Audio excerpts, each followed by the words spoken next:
Sana nating Kanyang tinubos sa malaking pag-ibig ng Diyos. Sugo si Jesus, walhati sa Kanya.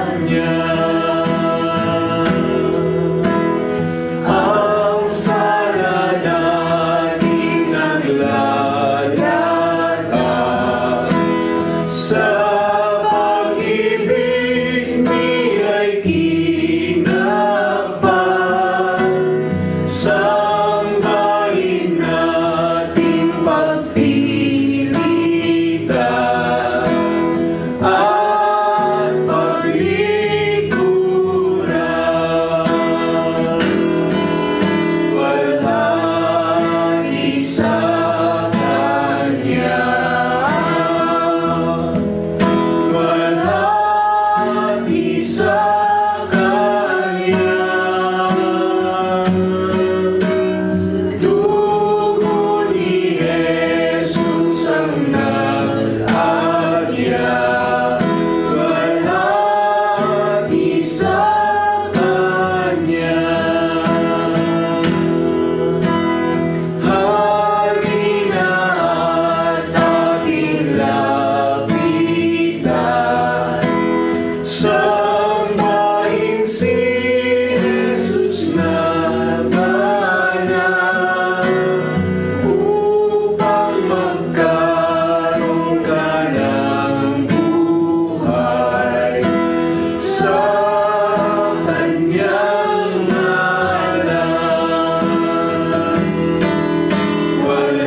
Manalangin tayo.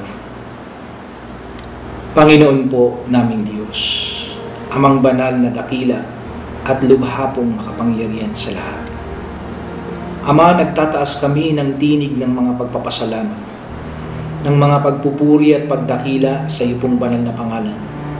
At sa pamamagitan ng aming mga pagdulog sa iyo, sinasamba ka po namin, niluluwalhati ang iyo pong banal na pangalan sa pamamagitan po ng iyong banal na Espiritu at ng iyong mga katotohanan. Tanggapin mo po ang aming mga paglilingkod at kami umaasa na sa pagkakataong ito, sa ilang saglit na lilipas, ay muli mong ipagkakaloob ang patnubay ng iyong banal na Espiritu upang sumaamin ang mga katwirang ito na sa pagkakataong ito'y ipahahayag sa amin ang mga diwang banal na nagmumula sa iyo sa pamamagitan ng iyong pagkakapako sa krus at ang iyong mga salitang binitiwan samantalang ikaw ay nakabayubay sa krus ng Kalbaryo.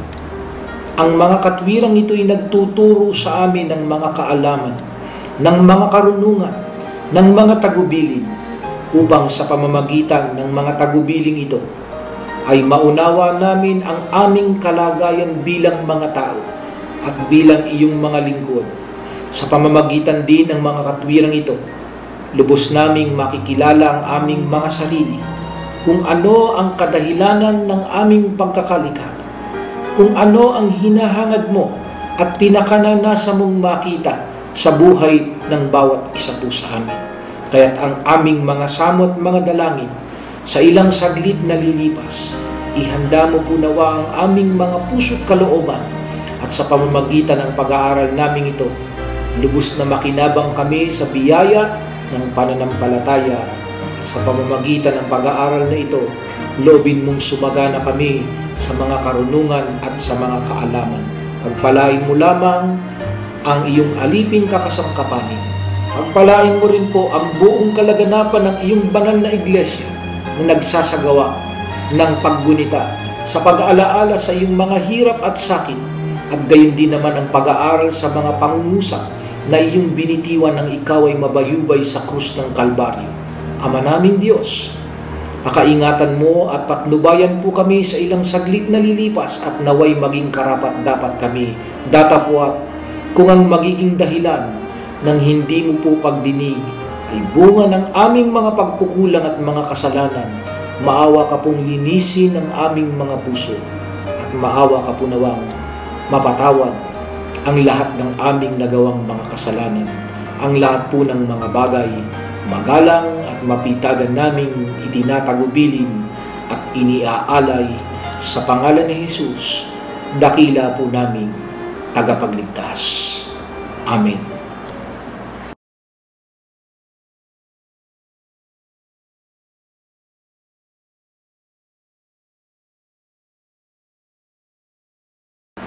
Una sa lahat, mga kapatid, sa banal at dakilang pangalan po ng ating Panginoon, ako po'y bumabati sa inyong lahat ng kapayapaan.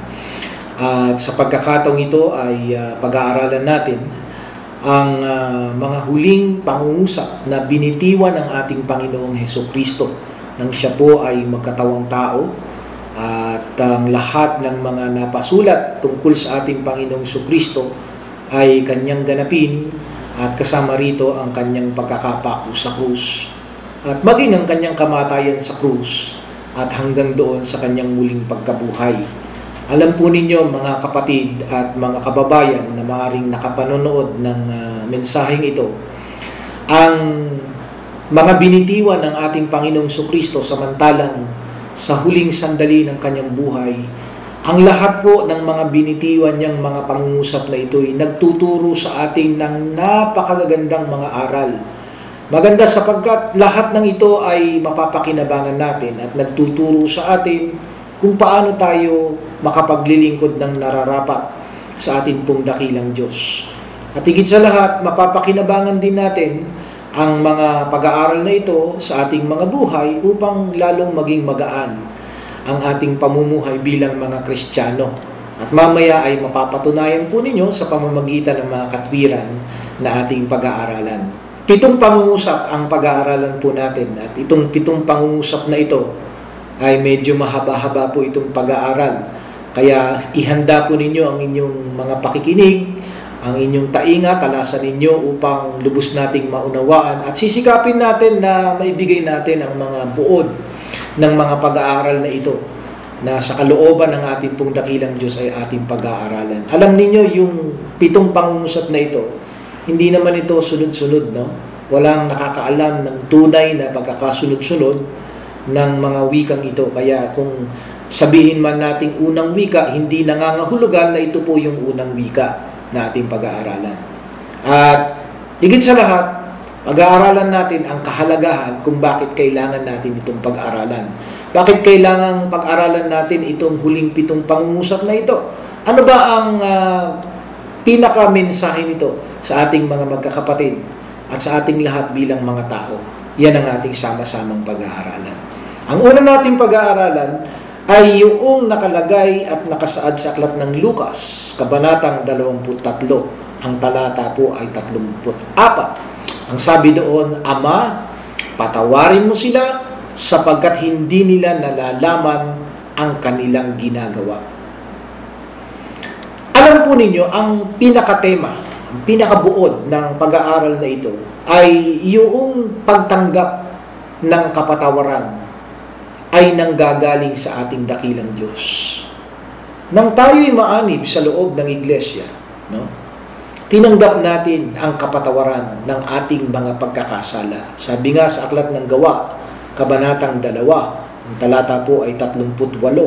Sinabi sa kanila ni Pedro, mangagsisi kayo at mangagbautismo ang bawat isa sa inyo sa pangalan ni Hesukristo sa ikapagpapatawad ng inyong mga kasalanan at tatanggapin ninyo ang kaloob ng Espiritu Santo. Kalakip ng pagtanggap ng Espiritu Santo ibinibigay sa isang kapatid na tumatanggap ng bautismo ang kapatawaran ng kanyang mga kasalanan. Kaya bawat isang kapatid na naanib sa loob ng iglesia, anuman ang pagkakasala na ating nagawa sa nakaraang panahon ng ating buhay bago pa tayo maanib sa loob ng iglesia, lahat ng iyon binura. Lahat ng iyon nilinis ng ating dakilang Diyos. Kaya lahat ng naanib sa loob ng iglesia, napatawad ang mga kasalanan. Sa paanong paraan? Sa pamamagitan ng pagkakabuhos ng dugo ng ating Panginoong Jesucristo. No? Sa pamamagitan noon, kinamtan natin ang pagkakapatawad ng ating mga pagkakasala. At dahil diyan, bilang mga tumanggap ng kapatawaran ng ating pong dakilang Diyos, syempre inaasahan ng Diyos na magkakaroon ng malaking epekto sa atin yung pagpapatawad na ginawa niya sa atin. No? Yung una, makilala natin na, pinatawad ako ng Diyos. Hindi niya tiningnan yung mga pagkakamali ko. Anong dapat maging epekto nito? Anong dapat na katangian na dapat nating ipakita tayong mga tumanggap ng kapatawaran ng ating pong dakilang Diyos? Una, ipakita natin na we are very grateful and we are very thankful dahil tinanggap natin ang pagpapatawad ng ating dakilang Diyos. Sabi nga sa unang Timoteo, kabanatang 1, ang talata po ay 12 hanggang 13. Sabi doon, nagpapasalamat ako sa Kanya na nagpapalakas sa akin kay Kristo Jesus na Panginoon natin, sapagkat ako'y inari niyang tapat. Ako'y inilagay sa paglilingkod sa Kanya. Bagaman ng una ako'y naging mamumusong at mang-uusig at mga alipusta. Gayunmay, kinahabagan ako, sapagkat yaoy ginawa ko sa di pagkaalam sa kawalan ng pananampalataya. O dito, binag-aaralan o binabanggit ni Apostol Pablo yung nakaraang buhay niya. Siya'y naging mamumusong, siya'y naging mang-uusig, siya'y naging mga alipusta, lalo pa nga ng mga kapatirang naanib sa loob ng iglesia. Pero dahil doon kinahabagan siya, at dahil sa siya'y kinahabagan ng ating dakilang Diyos, ipinakilala niya na nagawa niya ang lahat ng yun dahil sa kawalan ng pananampalataya. Hindi naman niya kasi alam Kaya tinanggap niya ang pagpapatawad. At nung tinanggap niya ang pagpapatawad ng ating dakilang Diyos, wala siyang ibang nadama sa kanyang sarili kung hindi ang kagalakang maging mapagpasalamat sa ating dakilang Diyos. Kaya tayo na tumanggap ng kapatawaran ng ating dakilang Diyos, lagi tayong dapat nakadarama ng pagiging mapagpasalamat, no? Yung pagiging grateful sa anuman ang kalagayan natin, anuman ang ating pinagdadaanan, huwag nating isipin lahat yon. Maging thankful tayo dahil tinawag tayo ng Diyos sa loob ng iglesia at tayo'y tumanggap ng kapatawaran, bagay na hindi tinatanggap ng maraming mga tao. Kasi maraming mga tao inaalok ng Diyos ng kapatawaran ng kanilang mga kasalanan pero ayaw nila. Tayong mga tumanggap ng kapatawaran, inaasahan niyang magiging mapagpasalamat. Ikalawa, inaasahan ng Diyos na tayo po ay magtataglay din naman ng kababaan ng loob. Yung kahandaan na magpatawad sa iba. Gaya nga ng pahayag sa Mateo, yung panalangin na itinuro ng Panginoong Jesucristo sa chapter 6 verse 12 ng aklat ng Mateo. Sabi niya, ipatawad mo sa amin ang aming mga utang, gaya naman namin na nagpatawad sa mga may utang sa amin. No? Gaano tayo kahanda, mga kapatid, sa pagpapatawad? Kapag ang isang kapatid ba ay gumawa ng mali sa atin, gaano natin siya kabilis na napapatawad? No? Ibig sabihin, pwedeng sarili natin ang sumagot ng tanong na yan eh. Gaano kahanda ba yung puso po natin sa pagpapatawad? Merong kapatid, sasagot, depende ka, Jonathan, sa kasalanan na nagagawa ng isang kapatid sa akin. Pag mabigat ang kasalanan, syempre, hindi ko rin siya kaagad patatawarin. Pero kung magaan lang naman, babaliwalain ko na. Mali, ang kahandaan sa pagpapatawad, hindi tinitingnan kung gaano kabigat o kung gaano kagaan yung nagawang pagkakamali sa atin ng ating kapwa. Ang pinakamabisang paraan para maging magaan sa atin ang pagpapatawad ay yung lagi nating isipin na tayo'y pinatawad ng Diyos. Kapag tayo ay nag-isip ng ganon, na tayo'y unang pinatawad ng ating dakilang Diyos, magiging magaan para sa atin ang pagpapatawad. Yan ang buod, ang diwang banal na nakapaloob sa wika ng ating Panginoong Jesucristo nang siya'y nakabayubay sa krus. Ama, patawarin mo sila sapagat hindi nila nalalaman ang kanilang ginagawa. Bilang mga magkakapatid, sa loob ng iglesia, tinanggap natin ang kapatawaran, kailangan handa naman tayo na matutong magpatawad sa kapatid. Gaano man kabigat o gaano man kagaan ang nagagawa nilang pagkakasala laban sa atin. Yan ang ipagpala sa atin ng ating dakilang Diyos.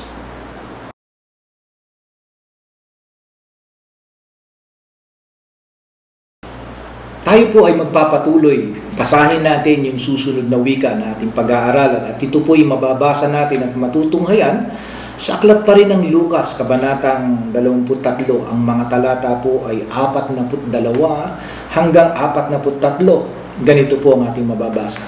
At sinabi niya, Jesus, alalahanin mo ako pagdating mo sa iyong kaharian.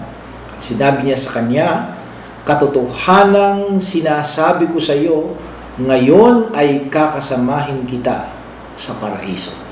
Habang nakapako ang ating Panginoong Jesucristo sa krus, sa kanyang magkabilang tabi, sa kaliwat kanan niya, ay nakapako din ang dalawang tulisan.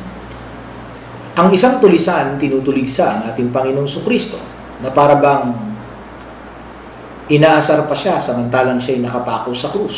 Pero yung isa ay lubhang nagsisisi sa kanyang nagawang mga pagkakasala at nalalaman niya na ang ating Panginoong Jesucristo ay hindi karapat-dapat na maparusahan sapagat nalalaman niyang walang pagkakamali ang ating Panginoong Jesucristo. At siya'y sumampalataya sa ating Panginoong Jesucristo. Kaya sinabi ng tulisan, sabi niya, alalahanin mo ako pagdating mo sa iyong kaharian.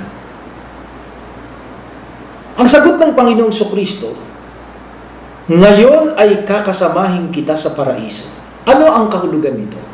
Ang pinakabuod nito, mga kapatid, para maging malinaw na kaagad sa atin, umpisa pa lang, ang pinakabuod nito, yung tungkol sa pangako ng Diyos. Ang Diyos, meron siyang pangako sa lahat ng kanyang mga lingkod. At alam naman natin kung ano itong pangakong ito. Ito yung buhay na walang hanggan. Pero, bagaman may pangako ang Diyos, may ina-expect siya, may inaasahan siya sa kanyang mga lingkod. Ito ang diwa ng araling ito. Tungkol sa pangako ng ating dakilang Diyos at kung ano yung inaasahan sa mga pinagkalooban ng pangakong ito. Mga kapatid. Una, pag-aralan natin, ano ba ang ibig sabihin ng Panginoong Jesucristo sa pahayag niyang ito? Una, ipinakikilala dito yung katapatan ng pangako ng ating dakilang Diyos. Dito dapat ma-realize natin, kapag ka ang Diyos ba ay nangako, anong klase siya? Kapag ka siya ay nangangako, kagaya ba siya ng mga tao na ang pangako ay napapako? Dapat makilala natin yung Diyos na isang Diyos na kapag ka nagsabi at nagpahayag ng kanyang pangako, tinutupad niya ito.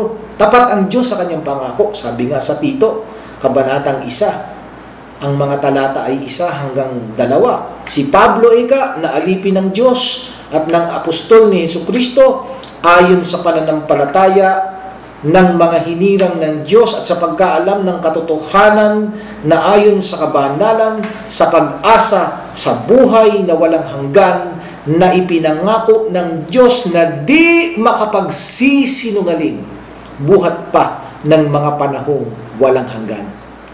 No? Kapag ka nangako ang Diyos, hindi niya ito binibigyan ng kadahilanan ng kasinungalingan. Sapagat ang Diyos ay Diyos na hindi makapagsisinungaling, lalo pa nga when it comes to the promise that He has promised to His servants. Mga kapatid, ang tanong, lahat ba ng tao na halimbawa ay masasabi nating magiging karapat-dapat sa pangakong ito ng ating dakilang Diyos?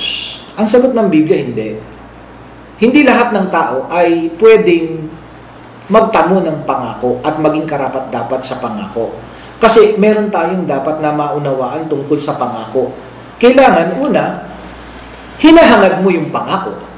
Hindi naman po pwede na papangakuan ka ng Diyos ayaw mo naman ng pangako, magiging karapat-dapat ka doon sa pangako. Hindi po tayo magiging karapat-dapat sa pangako ng Diyos kung hindi naman natin hinahangad yung pangako ng Diyos. Mga kapatid, kumbaga sa paghahanap ng magandang trabaho, hindi ibibigay sa iyo yung trabaho kung hindi mo hinahanap.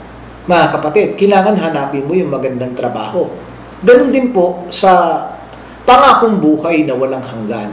Bagaman ito ay ipinangako ng Diyos, kailangan ang paghahangad tungkol sa pangakong ito at paano natin hahangarin ang buhay na walang hanggan. Hangarin natin na paglingkuran yung Diyos na nangako. Sabi nga sa Gawa, kabanatang 2, ang talata po ay 37. Nang marinig nga nila ito, ay nangasakta ng kanilang puso at sinabi kay Pedro at sa ibang mga apostol, mga kapatid, anong gagawin namin? No? Yung tanong ng mga taong ito, nang marinig nila yung mga pangangaral ng mga apostol, nagtanong sila, anong gagawin namin? No?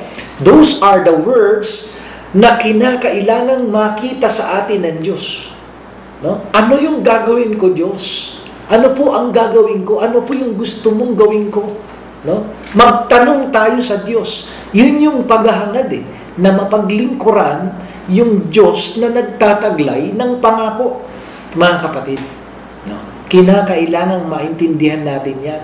Kasi ito ang katotohanan na kinakailangan nating hangarin yung pangako. Kinakailangan nating hangarin na mapaglingkuran yung nangako. At ikatlo, kinakailangan nating hangarin na lumakad sa kalooban ng Diyos na nangako. Mga kapatid, sabi nga sa Juan, kabanatang 14, ang talata po ay 12, Katotohanan sinasabi ko sa inyo, ang sa akin ay sumasampalataya, ay gagawin din naman niya ang mga gawang aking ginagawa. at lalong dakilang mga gawa kaysa rito ang gagawin niya, sapagat ako'y paroroon sa Ama. Mga kapatid, no? Ang liwanag ng pahayag dito, kinakailangang gawin mo bilang tao o bilang lingkod ng ating dakilang Diyos yung mga gawa na ipinakita halimbawa ng ating Panginoong Jesucristo. Sapagkat sabi niya, ako'y paroroon sa Ama, at itong mga gawa ko, kinakailangan gawin nyo rin ito. Yun yung paghahangad na lumakad sa kung ano yung kagustuhan, yung kalooban ng ating dakilang Diyos. Mga kapatid, kaya yung nakapako na alipin, no, o tulisan sa tabi ng ating Panginoong Jesucristo, nakita sa kanya yung paghahangad, no? Panginoon, sabi niya, pagdating mo sa iyong kaharian, alalahanin mo ko. Ibig sabihin, alam niya na si Kristo ay mayroong kaharian. Kaya ang sabi niya, alalahanin mo ako. Ibig sabihin, huwag mo akong kakalimutan, Panginoon, pagdating mo sa iyong kaharian. Bakit? Reading between the lines, ang ibig sabihin noon, gusto kong makarating sa iyong kaharian. Gusto kitang makasama, gusto kitang mapaglingkuran sa iyong kaharian. At tinitiyak ng Biblia ang pangako ng Diyos. Mga kapatid, sa aklat ng Mateo, kabanatang 11 hanggang ang talata po ay 29, kinakailangan nating magsakripisyo. Alang-alang sa pangakong ito. Kasi hindi po magiging madali na makamit itong pangakong ito ng ating dakilang Diyos. Sabi nga ng Panginoong Jesucristo, ang bawat mag-iwan ng mga bahay o mga kapatid na lalaki o mga kapatid na babae o ama o ina o mga anak o mga lupa dahil sa aking pangalan ay tatanggap ng tig-100 at magsisipagmanan ng walang hanggang buhay. Sa paglilingkod sa Diyos, we need to make sacrifices. It can be our loved ones. It can be our material needs. Maraming bagay na maaari tayong isakripisyo. Yun ay alang-alang sa ikapagtatamo ng pangakong buhay na walang hanggan. Kaya tanungin natin ang ating mga sarili, mga kapatid, gaano tayo kahanda para tamuhin? Gaano natin hinahangad na pangarapin at makamit ang buhay na walang hanggan? Kagaya ba natin yung tulisan na buong-buo ang pananampalataya sa ating Panginoong Jesucristo? Kahit saglit, maalala mo ko, O Diyos, sa iyong kaharian, gusto kitang makapiling. Ganun din ba tayo sa ating Panginoong Jesucristo? Yan ang diwa ng pangungusap na ito na ipinagkaloob sa atin sa pagkakataong ito. At nawa ito ang ipagpala at ibendisyon sa atin ng ating dakilang Diyos.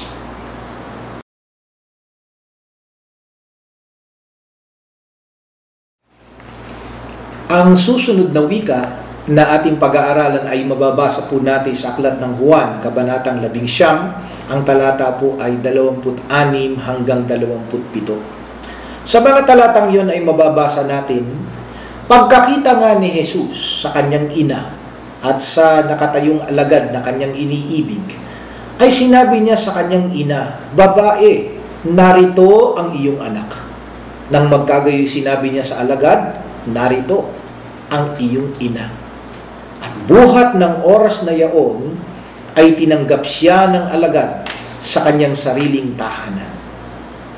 Ang pinakabuod nito, yung pagtatagubilin nito na iniwan ng ating Panginoong Jesucristo. Sa harapan niya, nandun yung kanyang ina sa pagkakatawang tao, si Birheng Maria, tawagin ng marami.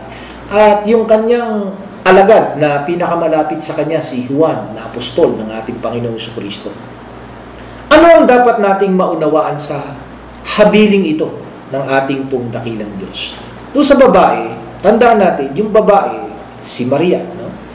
Yung babae ay kumakatawan ito sa iglesia. Sa Biblia, kung pag-aaralan natin, ang babaeng tinutukoy na pinagtagubilinan ay hindi lamang si Maria. Si Maria ay representation lamang. Pero ang pinaka-simbolo ng babae na pinagtatagubilinan nito, sapagat hindi naman magkamag-anak si Maria at si Juan, ni hindi nga sila magkadugo, mga kapatid. Ngayon, sino ang tinutukoy dito? Ano yung babae na lumalarawan sa pahayag na yun ng ating Panginoong Jesucristo? Ang tinutukoy niya doon ay ang iglesia. Dahil sa Efeso, Kabanatang 5, ang talata po ay 25, ang sabi doon, mga lalaki, ibigin ninyo ang inyong asawa gaya naman ni Kristo na umibig sa iglesia at ibinigay ang kanyang sarili dahil sa kanya. Yan ang una nating dapat malaman. Ang babae na tinutukoy ng Panginoong Jesucristo ay ang iglesia. Sino naman yung anak na kumakatawan doon sa pahayag na yon ng ating Panginoong Jesucristo? Ano ang kumakatawan sa anak na yon? Mga kapatid, mababasa natin yan sa unang Korinto, Kabanatang 4, ang talata po ay 15. Sapagat bagaman magkakaroon kayo ng 10,000 mga guro kay Kristo, ay wala nga kayong maraming mga ama, sapagat kay Kristo Jesus, ipinanganak ko kayo sa pamamagitan ng Ebanghelyo. So, ang tinutukoy dito, yung paliwanag ni Apostol Pablo na sa kanyang mga pangangaral, yung mga nahikayat na mga kapatiran sa loob ng iglesia, inaari niya itong mga anak. No? Most probably, wala siyang anak sa physical na kalagayan, pero marami siyang naging anak sa pamamagitan ng Ebanghelyo. Inari niyang mga anak, yung mga naanib sa loob ng iglesia. And ito yung sinasabi ng ating Panginoong Jesucristo na anak na kumakatawan sa mga inaring anak ng ating Panginoon. Inaring anak sapagkat ipinanganak ng katuwiran, ipinanganak ng Ebanghelyo ng ating pong dakilang Diyos. Hindi sa laman, hindi sa dugo, kagaya ng pagtitinginan ni Maria at ni Apostol Juan, hindi sa laman, hindi sa dugo, kundi ito'y isang kakaibang uri ng relasyon. No? Ipinakikilala ang relasyon ng iglesia at ng mga anak na inaring karapat-dapat ng maanib sa loob ng iglesyang ito. Mga kapatid, no? Ultimately, ang pinakapangunahing buod nito'y makilala natin, mga magkakapatid, na ang iglesia na ating pong inaniban at tayo na mga anak, inaring anak, inianib sa loob ng iglesia, meron tayong relationship. No? And through the church, bawat isa sa atin, nagkaroon tayo ng iba yung relasyon. Tayo'y naging mga magkakapatid, bagaman hindi tayo magkakadugo, hindi tayo magkakalaman, tayo'y nagkaroon ng relationship. Binuklod tayo, no? Pinaglapat tayo bilang mga magkakapatid sa loob ng iglesia. At bilang mga magkakapatid, inaasahan ng Diyos na makita sa atin ang pag-ibig. No? Walang ibang pinakahahangad na makita ang Diyos sa kanyang mga anak kung hindi ang makita ang pag-ibig. Parang magulang. Walang pinakahahangad ng magulang sa mga anak kundi makita na yung kanilang mga anak ay nagmamahalan. Higit sa lahat, ganun ang Diyos sa atin. Sa loob ng iglesia na pinagbuklod tayo, inaasahan ng Diyos, iibigin din natin ang bawat isa. Gaya ika ni Kristo na umibig sa iglesia. Kaya sabi ng Biblia, sino mang nananampalataya na sa Jesus ay siyang Kristo ay ipinanganak ng Diyos. Ang bawat umiibig sa nanganak ay umiibig din naman sa ipinanganak niyaon. No? It's not enough that we love the one who loves us, but also we need to love each and every one of us. Mga kapatid, yan ang diwa ng araling ito. Pag-ibig na dapat makita sa bawat isang kapatid sa loob ng iglesia. Pag-ibig na hindi pakunwari, pag-ibig na hindi sa dila, hindi lamang sa salita, kundi pag-ibig sa pamamagitan ng gawa at ng katotohanan. Yan po nawa ang ipagpala at ibendisyon sa atin ng ating dakilang Diyos.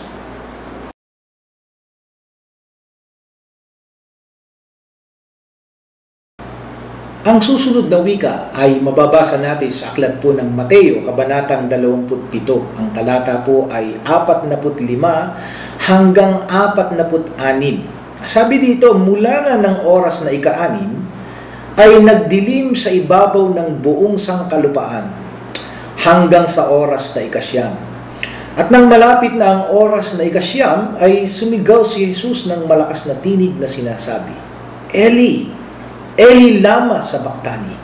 Sa makatid bagay, Diyos ko, bakit mo ako pinabayaan?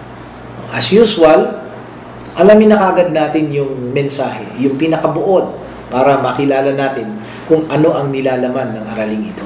Ang pinakabuod ng araling ito ay bigyang babala yung mga gumagawa ng mga mali, mga kapatid. Yung mga gumagawa ng kamalian sa harap ng Diyos at yung mga nagsisilakan ng palihis sa katotohanan. Kasi noon pa man, maraming babala, no? Maraming babala ang Biblia. Maraming babala na nakasulat sa banal na kasulatan. Lalo pa nga sa ating mga magkakapatid, no? Kapag ka sumasapit ang mga pagsamba, katakot-takot ang mga babala na ipinibigay sa atin. Kaya wala tayong may kakatwiran sa Diyos eh. Dahil ting pagsamba, dumadalo tayo ng mga pagkakatipon, lagi tayong nasisermonan, lagi tayong itinutuwid ng mga katwiran ng ating pong dakilang Diyos. At yun ang pinaka masayang parte, no, ng ating paglilingkod, yung panahon na tayo'y sinesermonan. Yung panahon tayo'y, kumbaga sa salita na nakikita natin at naririnig sa ating mga magulang, sinasabuon, binabanlawan, kinukula, sinesermonan. Ibig sabihin, pagka sinermonan ka, inaaralan ka at binibigyan ka ng babala, itinutuwid ang iyong pagkakamali, mga kapatid. Which is yan ang pinaka-importante.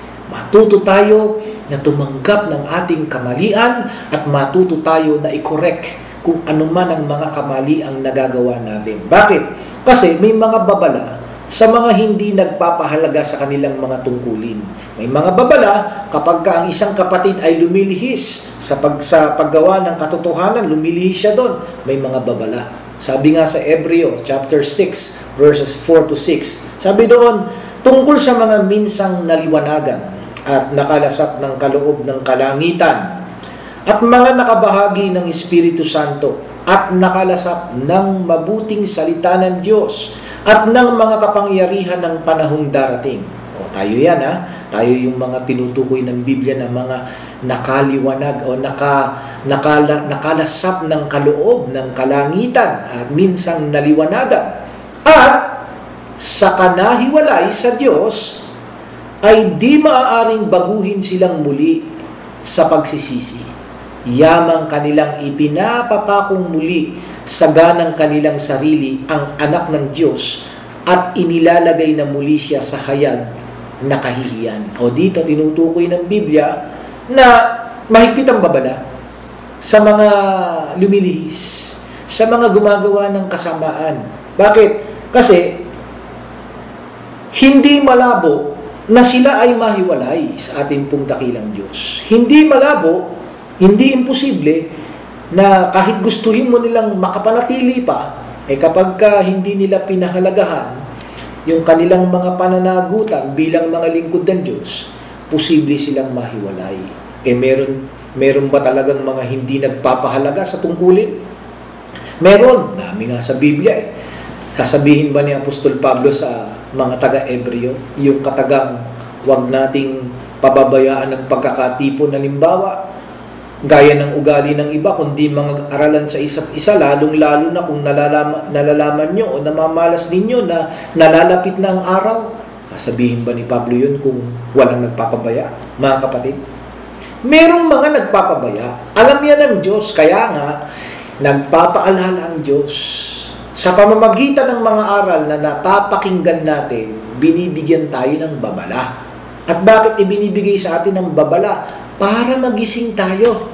Para maunawaan natin kung nagkakamali na tayo o nakakalimot na tayo sa ating mga katungkulan. Kung napapabayaan na natin yung ating pananagutan bilang mga mananampalataya at bilang mga lingkod ng ating dakilang Diyos.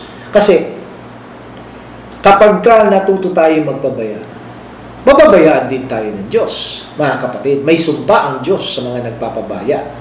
Sabi nga sa Aklat ng Kawikaan, chapter 1, verses 24 to 30, Nakahaba ng talata na yan, pero babasahin natin para ma-realize natin kung ano yung magiging epekto kapag ka nagpabaya tayo at hindi tayo nagpahalaga sa panawagan ng Diyos. Sabi ng Biblia, sapagkat ako'y tumawag. No? Ang nagsasalita dito, ang Diyos syempre.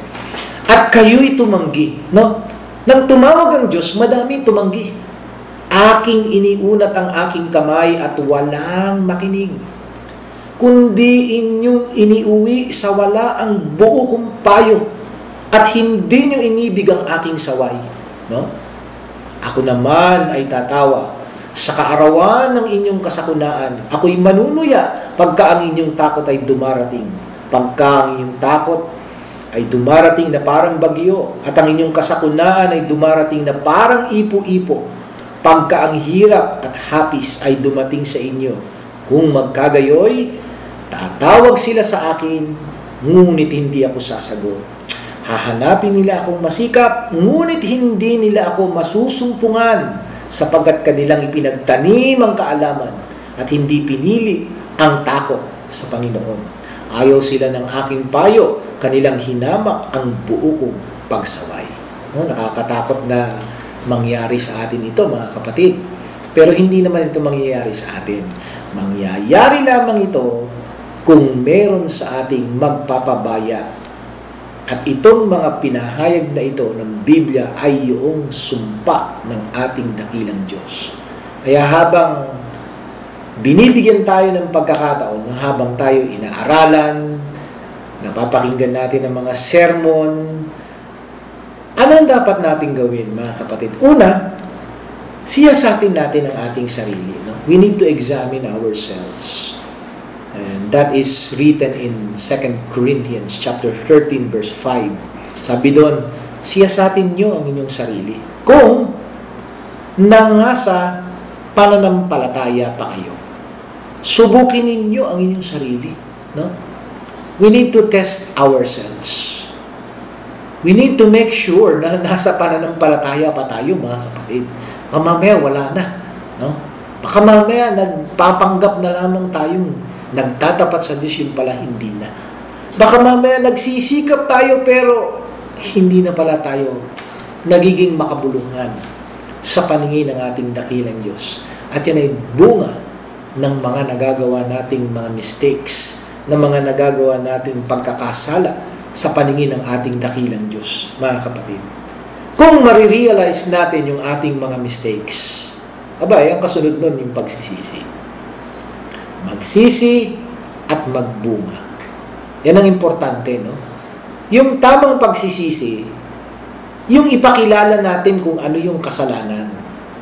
At pagkatapos nun, huwag mo nang babalikan yung pagkakasala na yung nagawa sa paningin ng ating dakilang Diyos. Kasi po, pag binalikan po natin yung mga pagkakasalang yon, anong kwenta ng pagsisisi? Ang tamang pagsisisi, yung lubos na pagsisisi, yung hindi na muling babalik sa nagawang pagkakamali. Yun ang tamang pagsisisi. At magbubunga ng alin? Ng pagbabago. Kaya hindi ka na makikita doon sa dati mong ginagawang mga mali dahil nagbabago ka. Pinakikita mo yung tunay na pagkatao ng tunay na Kristiyano na dapat mong ipakita sa paningin ng ating dakilang Diyos. At magpapakita ka na siyempre ng tunay na pag-ibig sa iyong tungkulin sa ating dakilang Diyos. Mga kapatid, yan ang mensahe na nakatalaga dito. No? Yung mga pagkakamali, yung mga pagkakasala, normal yan eh. Pero wag nating abusuhin ng Diyos, mga kapatid. Dahil nagsasawa din ng Diyos sa mga pagsisisi natin. At nadadala siya sa mga pagsisisi natin na gagawa. Sana wag maging huli ang lahat para sa atin. Sana ang bawat isa magkaroon ng pagkakataon. Habang binibigyan pa tayo ng pagkakataon, samantalahin natin na mapag-aralang lubos at makilala ang ating mga sarili at maipakita sa harap ng ating dakilang Diyos ang ating paghahangad na siya ay lubos nating makilala at masampalatayanan at mapaglingkuran. Naman, ang mga nagagawa nating pagkakasala at pagkakamali, lumayo tayo doon. Dahil kung hindi, magiging mabigat ang parusa, ang sumpa ng ating dakilang Diyos. Yan po ang ipagpala at ibendisyon sa atin ng ating dakilang Diyos.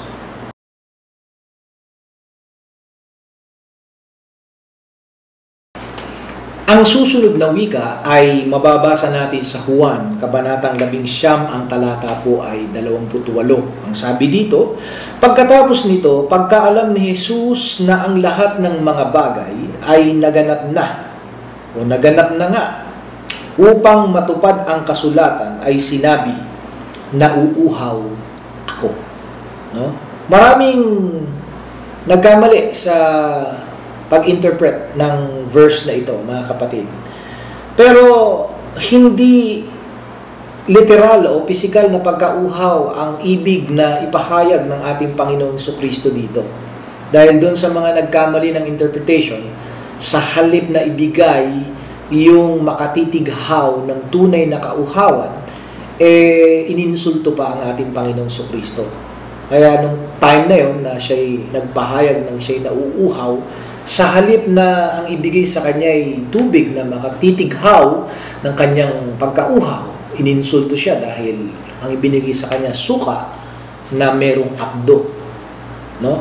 Yun ang ibinigay sa kanya. Ano ba ang ibig ipahayag ng winikang ito ng ating Panginoong Jesucristo? Siyempre, ang pinakadiwa nito, una, dapat nating maintindihan, meron tayong, bilang mga lingkod, meron tayong dapat ibigay sa Diyos. Mga kapatid, huwag nating isipin lagi na ang Diyos dapat bigyan ako nito, bigyan ako niyan. Sa mga prayers natin, dapat ibigay ni Lord to. Dapat ibigay ni Lord itong ganitong bagay para sa akin. Laging puro tayo pakabig, no? Pakabig. No, it's not that. No? Ang paglilingkod sa Diyos, meron din siyang ini-expect sa atin. Meron din siyang hinihingi na ibibigay natin sa Kanya. At syempre, kung bibigyan mo rin lang ng Diyos, huwag mo siyang insultuhin sa pwede mong ibigay sa Kanya. Ang sabi ng Biblia, kapag tayo maglilingkod sa Diyos, sundin natin yung pamantayan na dapat nating ibigay sa ating Panginoon Diyos. Una, pag-aralan natin itong pahayag sa Aklat ng Awit, chapter 69, verses 20 to 21. Ang sabi dito, kaduwahaginan ay sumira ng aking puso, at ako'y lipos ng kabigatan ng loob, at ako'y naghintay na may maawa sa akin, ngunit wala, at mga aaliw, ngunit wala akong masumpungan. Binigyan naman nila ako ng pagkaing mapait, at sa aking kauhawan, binigyan nila ako ng suka na maiinom. No? Sa halip na ang ibigay sa ating Panginoong Jesucristo ay makatitighaw ng kanyang kauhawan, lalong nagdulot ng insulto ang ibinigay sa kanya. Nagbigay ng mapait na pagkain at suka na maiinom. Sa panig nating mga magkakapatid, anong klaseng paglilingkod ang pwede nating ibigay sa Diyos? Hindi po pwedeng mapait ang ibigay natin. Kinakailangan ang ibigay nating paglilingkod sa Diyos, matamis na paglilingkod. Kung sa mga mahal na natin sa buhay, puro matatamis na bagay ang binibigay natin sa mga magulang, sa asawa, sa kasintahan, sa mga anak, sa mga kaibigan, no? Binibigyan natin sila ng mga matatamis na bagay. Ang Diyos pa po kaya, mga kapatid, no? Ang Diyos po, ang hinahangad niya sa atin na maibibigay natin yung paglilingkod na matamis at hindi mapait. No? Alam nyo, tinatouch sa Biblia yung relationship ng mag-asawa between a man and a woman. Sabi ni Apostol Pablo sa Colosas chapter 3 verse 19, mga lalaki, ibigin ninyo ang inyong asawa at huwag kayong maging mapait sa kanila. No? Kung paano natin dapat tratuhin bilang mga asawang lalaki ang ating mga asawang babae, huwag mapait. No? Kinakailangan mahalin natin ang ating mga asawa at maging matamis ang pagtingin natin sa kanila. Kasi yun ang nararapat na pag-ibig. No? Sabi nga, ulitin natin yung binasa nating mga talata kanina, no, sa chapter 5 verse 25 ng Aklat ng Efeso.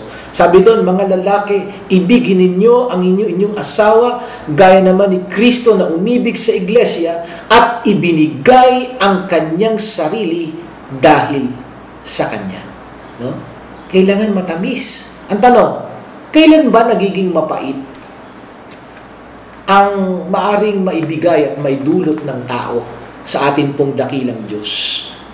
Sa maraming mga bagay. Alam niyo, pagka tayo naglilingkod sa Diyos, kapag hindi natin pinag-isipan, kapag hindi natin pinaghandaan, kapag hindi ayon sa pananampalataya, ang ibinibigay nating paglilingkod sa Diyos, sa tingin nyo ba magiging matamis yung paglilingkod na yon na ibinibigay natin sa Diyos? Ang sagot po ay hindi. Kasi, kapag ang tao ay naglilingkod na lamang ng base sa kanyang sariling kagustuhan, at hindi ayon sa kalooban ng Diyos at sa kagustuhan ng Diyos, doon nagiging mapait ang paglilingkod ng tao. Gaya nito sa Malakias, chapter 1, verse 8. Pagka kayo naghahandog ng bulag na pinakahain, di kasamaan. Pagka kayo naghahandog ng pilay at may sakit, di kasamaan. Iharap mo nga sa iyong tagapamahala, kalulugdan ka ba niya o tatanggapin ba niya ang inyong pagkatao, sabi ng Panginoon ng mga hukbo. No? Ang ibig lamang sabihin nito halimbawa tayo, magbibigay tayo ng regalo o magbibigay tayo ng kahit na anumang bagay sa ating kapwa. Tapos yung ibibigay natin sa ating kapwa ay sira-sira, may dungis, may kapintasan. Sa palagay nyo ba yung bibigyan natin matutuwa? O magbigay ka nga ng damit na butas-butas. Magbigay ka nga ng pantalon na warat-warat. Magbigay ka nga ng pagkaing panis. Magbigay ka nga ng prutas na laos na. Sa tingin niyo po ba, masisiyahan? Magbigay ka ng bulaklak na lanta na. Sira-sira na. Inuuod na. Sa tingin niyo po ba mabibigyan ng kasiyahan yung pagbibigyan natin? Ang sagot ay hindi. Alam nyo, ganyan din ang Diyos. Kapag tayo nag-aalay sa Kanya ng paglilingkod, gaya ng pahayag sa Malakias, may mga tao nag-iisip na akala nila magiging karapat-dapat sa Diyos yung bulag na hain, yung pila, yung may sakit. Pero ang sabi ng Biblia, hindi nagiging katanggap-tanggap yan sa Diyos. Kinakailangan ang ihahandog sa Diyos, walang bahid dungis ni anumang kapintasan. Kaya kapag tayo nag-aalay sa Diyos, kapag inihatid natin ang ating mga sarili sa Kanya bilang ating pinakahain na pagsamba, itong katawang ito, itong puso na ito, itinatalaga nating lubos ang ating mga sarili. Bakit? Sapagat nalalaman natin, kinakailangan tayong maging karapat-dapat. Kinakailangan ang sariling ito maging walang bahid tungis ni anumang kapintasan sa Kanyang paningin. Kaya yung paghahandog natin, isa sa pamantayan ng paghahandog, una, walang bahid dungis ni anumang kapintasan. Ikalawa, kailangan ng gagaling sa pananampalataya. Kinakailangan pag nagbibigay tayo o nag-aalay tayo, gusto ng Diyos mula sa pasya ng ating puso na huwag mabigat sa loob o dahil sa kailangan, dahil ang gusto ng Diyos yung nagbibigay ng masaya. No? Ayaw ng Diyos nang napipilitan tayo. Dahil kapag naghandog tayo at nag-alay tayo sa Kanya, pero nakita ng Diyos na napipilitan lamang tayo, hindi po nagiging karapat-dapat ito sa ating pong dakilang Diyos. At pag maglilingkod tayo sa Kanya, hindi tayo naglilingkod sa laman, kundi sa Espiritu. Ibig sabihin, mga kapatid, puro spiritual, no? Ang layunin natin. Hindi tayo maglilingkod sa Kanya dahil maghahangad ka lang ng bagay ng material. Wag. Pangit yun. At hindi yun ang layunin kung bakit tayo naglilingkod. Spiritual ang layunin kung bakit tayo nagtatapat at naglilingkod sa ating dakilang Diyos. Kaya ano ang nararapat nating gawin? Para ipakita natin sa Diyos na tayo'y walang bahid dungis na anumang kapintasan. Una, dapat ang gustong makita ng Diyos sa atin, yung laman ng puso natin, sabik din tayo sa Kanya. No? Kung nasasabik ang Diyos sa ating paglilingkod, kung kinauuhawan niya tayo, dapat tayong unang masabik sa Kanya. Sabik tayo sa Kanya, sabik tayong mapakinggan ang Kanyang mga katuwiran, sabik tayong alayan siya ng mga panalangin, sabik tayong alayan siya ng mga paglilingkod, ng mga pag-aawitan, ng mga pagpurit, ng mga pagdakila. Yan ang hinahanap ng Diyos sa atin. Yung maging kaaya-aya ang ating pagdulog sa Kanya samantalang tayo'y sumasamba at naglilingkod sa Kanya. At ihahain natin ang ating sariling ito. Sisikapin natin na maging kaaya-aya at maging katampatang pagsamba. Kaya ang pagsamba sa Diyos hindi lang makikilala at hindi lamang makikita sa panahon tayo'y dumadalo ng mga pagkakatipon. Ang tamang pagsamba o ang tunay na pagsamba sa Diyos ay ang pagsasakabuhayan ng mga pagganap ng Kanyang mga katwiran sa araw-araw na ginawa ng Diyos ating buhay. Eh, papakita natin sa araw-araw, bawat minuto, bawat sandali, lumalakad tayo sa Kanyang kalooban at sinisikap nating maging kaaya-aya sa Kanya. Yan ang mensahe. Yan ang kinauuhawan ng ating pong dakilang Diyos. At yan ang ipagpala at ibendisyon sa atin ng ating dakilang Diyos magmula ngayon at magpakailanman.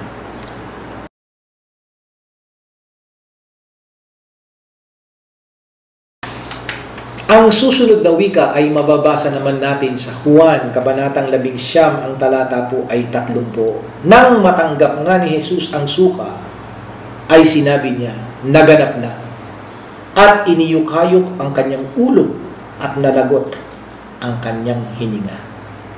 Ang pinakabuod dito, mga kapatid, yung pagkakalagot ng kanyang hininga at yung mga katagang kanyang sinabi at ipinahayag na naganap na, dapat maintindihan natin, it is the victory of God. No? Ito'y tagumpay ng ating pong dakilang Diyos. At kung ito'y tagumpay ng ating dakilang Diyos, hangad din naman niya na makita ang pagtatagumpay natin bilang mga lingkod. Hangad ng Diyos na sa lahat ng panahon, sa lahat ng sandali, magtagumpay tayo. Alam po ba niyo yan, mga kapatid? Gusto ng Diyos tayo magtagumpay. At ang ilan sa mga halimbawa ng katiyakan ng pagtatagumpay ng mga lingkod, hindi lamang nasusukat sa mga bagay ng material. No? Kasi, let's face it, no? Hindi lahat ng kapatid sa buhay na ito maaaring magtagumpay pagdating sa mga bagay ng panglaman. Pero, makatitiyak tayo na bawat kapatid ay may pagkakataong magtagumpay. Bakit? Sapagat hangad ng ating dakilang Diyos ang tagumpay nating lahat. Lahat ng naghahangad sa kanyang pagpapakita, sabi nga ni Apostol Pablo sa 2 Korinto, Kabanatang 4, ang talata po ay 8. Buhat ngayon, sabi niya, natataan sa akin ang putong ng katwiran na ibibigay sa akin ng Panginoon sa natapat, no? Panginoon na tapat na hukom sa araw na yon. At hindi lamang sa akin, kundi maging sa lahat ng naghahangad ng kanyang pagpapakita. At ito ay ipagkakaloob. No? Itong pangakong ito, itong sinasabi ni Pablo ito na putong ng katwiran, hindi ito kagyat na tinanggap niya. No? Ito ipagkakaloob ng Diyos sa kanyang muling pagbabalik. No? Gaya ng pangako ni Hesukristo. Sa chapter 14 verses 1 to 2, sabi niya, huwag magulumihanan ang inyong puso, magsisampalataya kayo sa Diyos, magsisampalataya naman kayo sa akin. Sa bahay ng aking ama ay maraming tahanan. Kundi gayon ay sinabi ko sana sa inyo, sapagat ako'y paroroon, upang ipaganda ko kayo ng dakong kalalagyan. At kung ako'y pumaroon, at kayo'y may paghanda ng kalalagyan, ay muling paririto ako, at tatanggapin ko sa aking sarili upang kung saan ako naroroon, kayo naman ay dumuon. Ang tanong ay, paano natin matitiyak ang tagumpay? Paano natin matitiyak? Ang sagot ng Biblia, kung lalakad tayo at susunod tayo sa mga halimbawa na iniwan ng ating Panginoong Jesucristo, no? Gaya na nakasulat sa chapter 2 verse 21 ng aklat ng unang Pedro, sapagat sa ganitong bagay kayo tinawag, sapagat si Kristo man ay nagbata dahil sa inyo na kayo'y iniwanan ng halimbawa upang kayo'y magsisunod sa mga hakbang niya. No? Doon lang tayo makakatiyak. Sa pamamagitan ng paggaya, no? Paggawin nating role model yung examples ng ating Panginoong Jesucristo, which is absolute obedience to the perfect will of God. No? Lahat ng mga isinulat tungkol sa Kanya, ginanap niya yon. And His humility, no? From being God, He humbled Himself, He manifested Himself in the flesh. No? Naging tao siya, nagkatawang tao siya. Hindi niya tiningnan ang kanyang pagkapantay bilang Diyos. No? Hinubad niya yun, yung kanyang pagka-Diyos. At sumunod siya. That's humility. No? Yun ang dalawang katangian na dapat nating matutunang pag-aralan. Humility and obedience. Yun ang gusto ng Diyos na magawa natin. Yun ang gusto ng Diyos na matapos natin. No? Maganap natin sa ating buhay yung kababaan at yung kapakumbabaan at yung pagiging masunurin.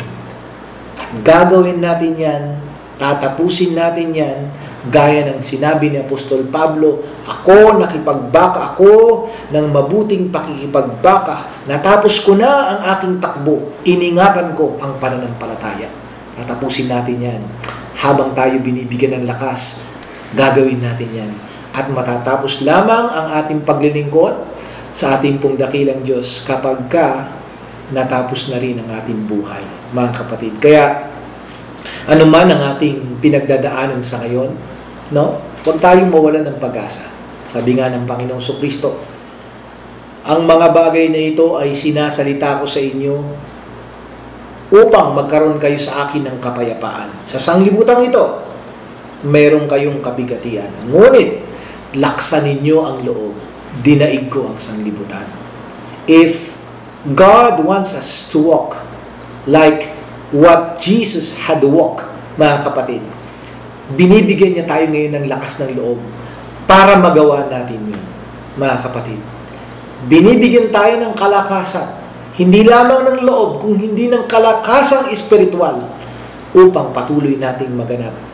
Sapagkat yun ang gusto ng Diyos. He will make things perfect, no? Gagawin niya ang lahat ng mga bagay na perpekto para sa atin. Lahat ng pangangailangan natin, ibibigay niya para maabot natin ang tagumpay na dapat nating marating. Sa makatuwid bagay, yung buhay na walang hanggan. Yan ang ipagpala at ibendisyon sa atin ng ating dakilang Diyos.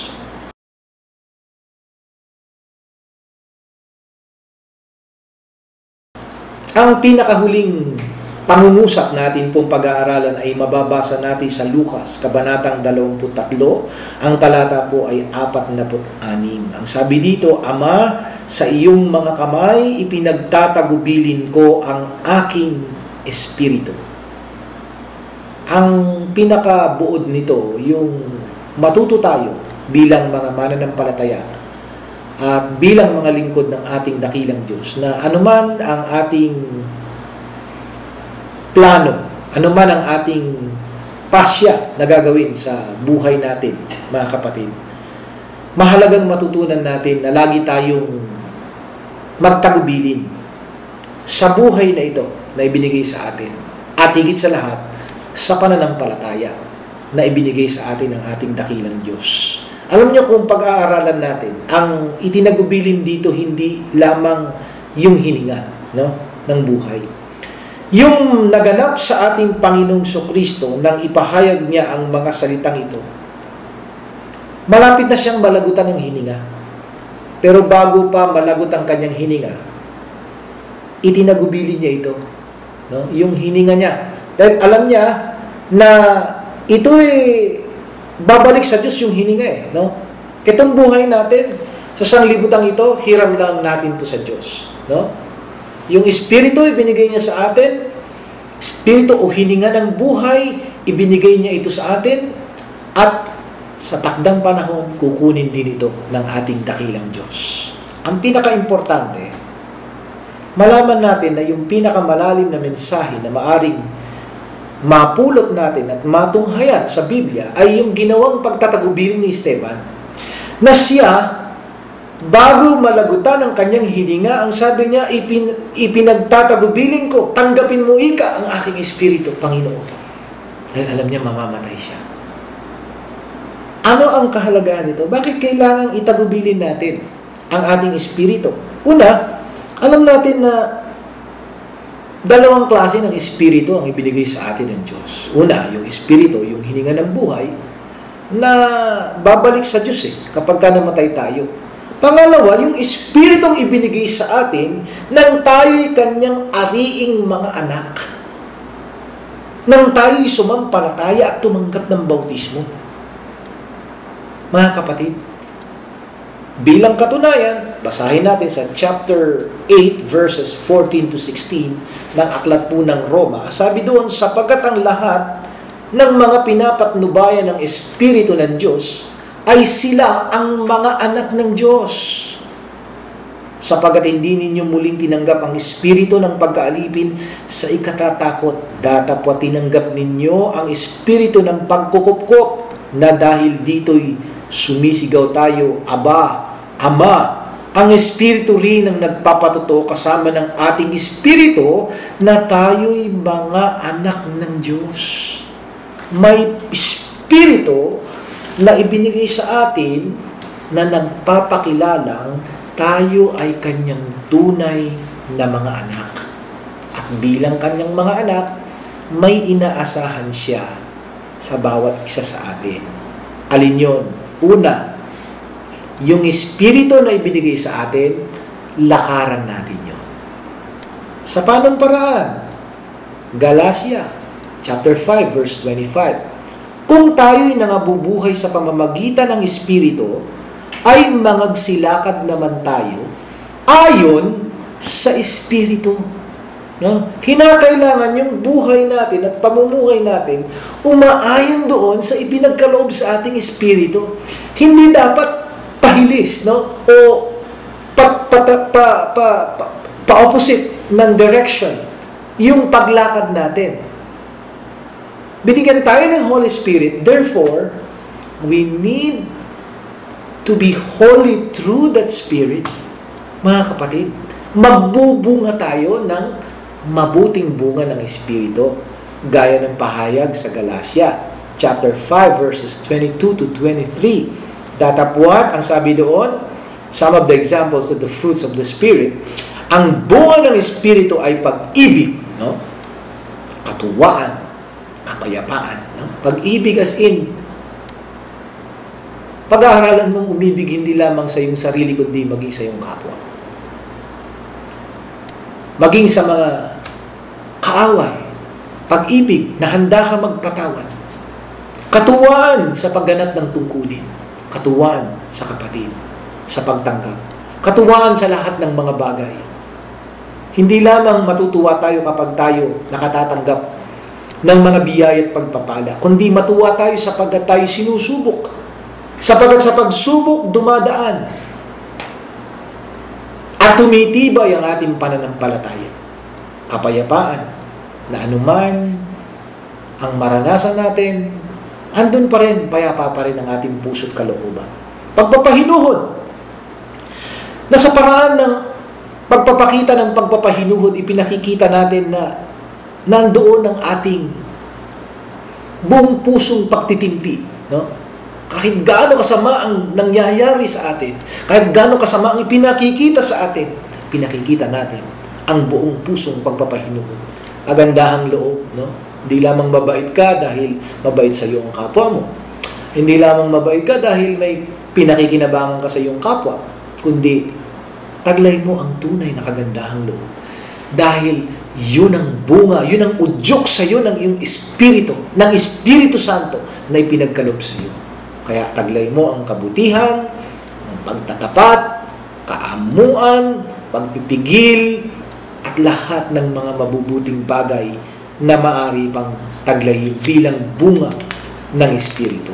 Ang tanong, hanggang kailan natin dapat ito gawin, mga kapatid? Ang sagot ng Biblia, hanggang kamatayan. Si Jesus Christ nga, di po ba?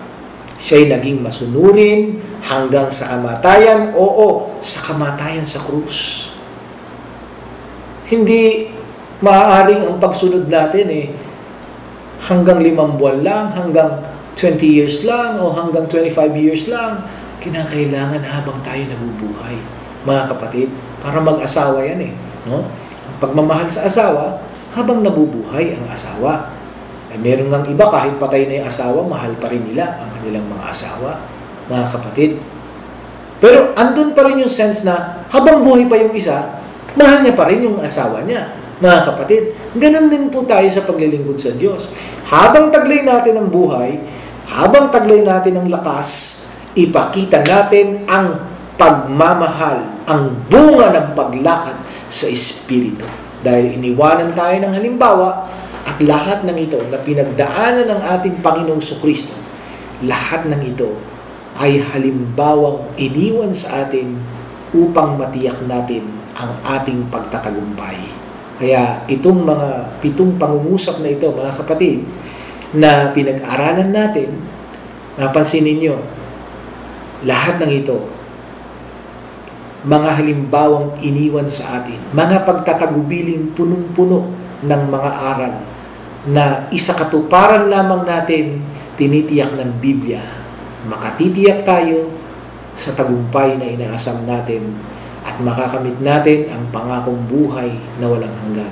Sana loobin ng Diyos ang mga aral na ito ay hindi lamang na napapakinggan natin at naisa sa puso habang sumasapit ang pagtalakay sa mga 7 pangungusap ng ating Panginoon, kundi isasakatuparan natin ito, sabi nga ng ating paksa, hanggang kamatayan, hanggang hawak natin ang buhay at ang kalakasan. Ito nawang ipagpala at ibendisyon sa atin ng ating dakilang Diyos magmula ngayon at magpakailanman. Karangalay hinubad at asal dukha nagpakitang ganap. Itong halimbawa dahilan sa pagliya ay pagkababa upang tayo'y maligtas sa bangis ng sumpa. Matamis na pag-ibig ni Kristong tumakinig, kusay kanyang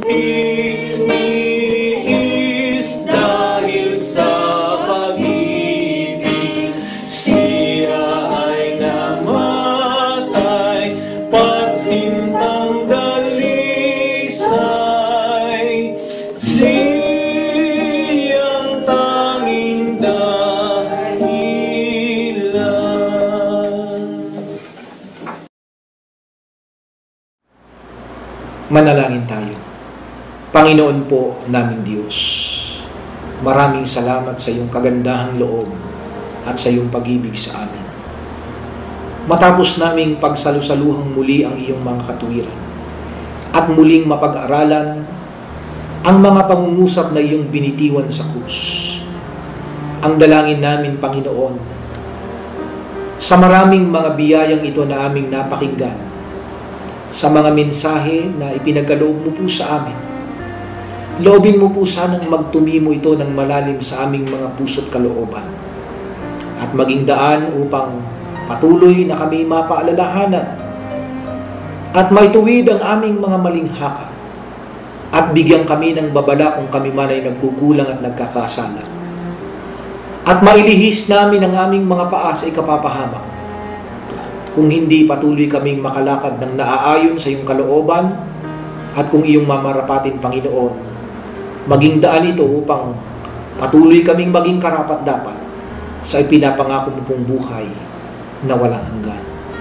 Lubos po ang aming mga pag-asa at pananampalataya na tinatanggap mo ang aming mga paglilingkod, ang aming mga pagpapasalamat. Itinatagubilin namin sa iyo ang aming mga lalakaran, ang lahat po ng mga bagay, magalang at mapitagan naming isinasamot idinadalangin sa pangalan ni Jesus, dakila po naming tagapagligtas. Amen.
At ngayon, tanggapin nating lahat ang walang hanggang pag-ibig, ang walang hanggang kaawaan, ang mabiyayang pagliligtas ng ating dakilang Diyos, ang liwanag, ang pakikitisan ng Kanyang Espiritu ang sumaating lahat, dumaloy sa ating mga tahanan at sa ating mga mahal sa buhay, sa mga kapatid na nasa malalayong mga bansa at mga dako.